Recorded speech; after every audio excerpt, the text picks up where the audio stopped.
Welcome everyone, this is the 31 Days of Dread, and I am your host, Peter A. DeLuca, aka PAD, and this is where we do one horror movie a day for the entire month of October. That's 30, if you can't count, that's 31 movies celebrating the greatest genre of them all, the greatest experimentational platform of them all, the greatest young filmmaker discoverer of them all. It is horror, 31 days coming at you. Look out, ghouls and ghosts, it gets spooky.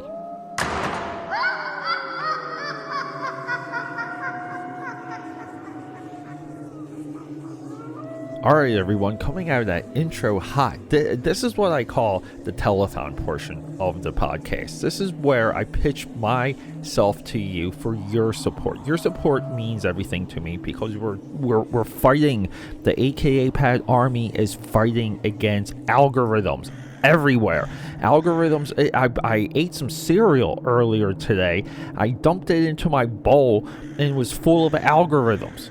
Okay, bad joke. Alright. Sharing this podcast, telling your friends about it, leaving comments, leaving reviews. This is how we grow AKAPAD's audio audacity. Your support there is more valuable than anything other than like a high five in person, because I'd love a high five in person.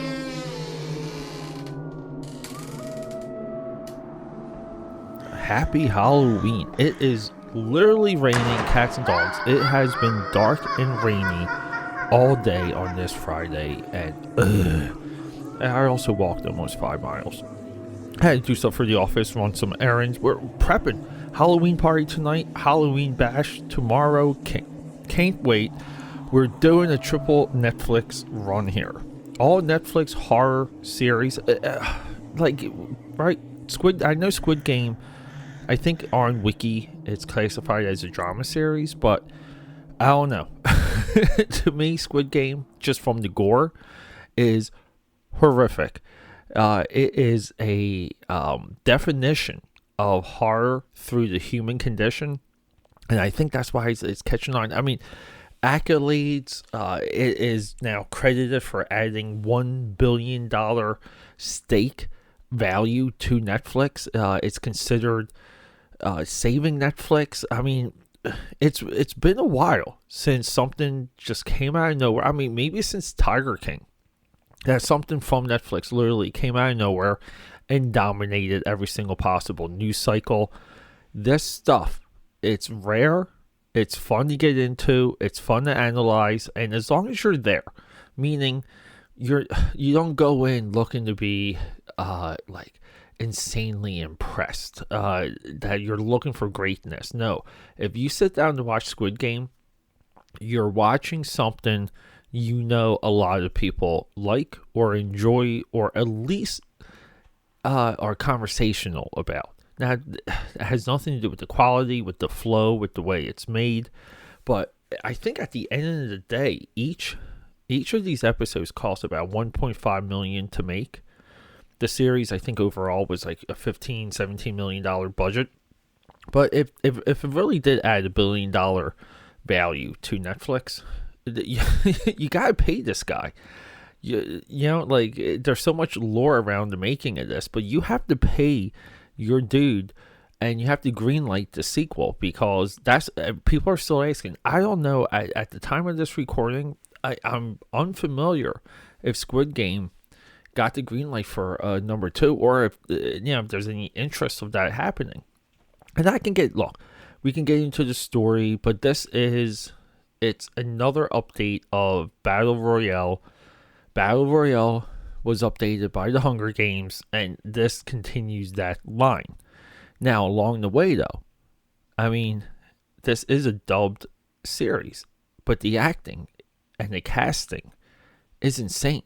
The design work is insane. The execution, the way how they're delivering these ideas to you, the way we get these character arcs. It's artful, it's real, it's well done, full intent, and I don't know if there's much of a flaw within like within the resolution. I mean, we even got like LeBron James bashing the ending. The ending for this, it's exactly like Neo in the Matrix. Neo gets on the phone with the machines and he tells them, it's going to change. I'm going to bring you down. That's exactly how this wraps up.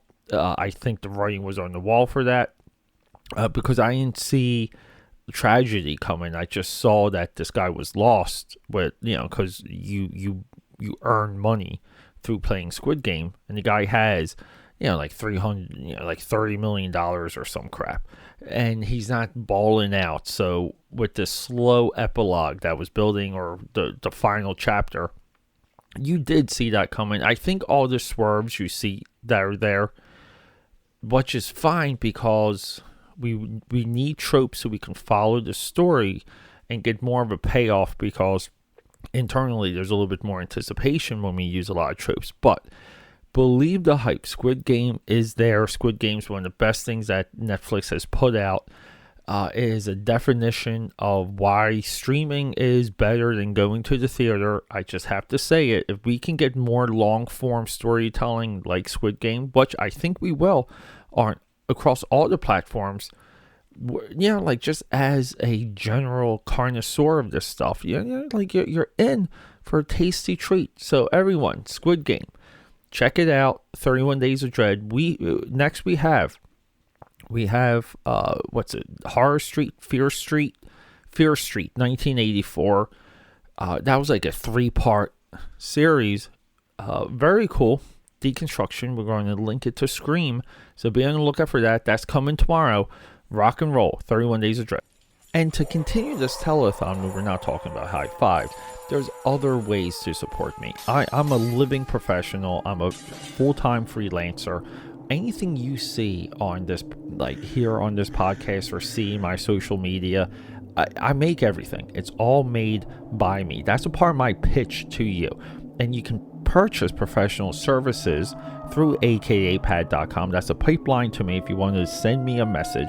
But also, while you're there, you can sign up for my newsletter. You're going to get deals. You're going to get coupons. You're going to get 2 free trading cards mailed to you free worldwide, and they're 2 Wolfpack trading cards, 2 original characters, for upcoming comic book work. And speaking of comic books, you can go to Etsy, type in Uzi Susie, and that's where you're going to find my mini comic.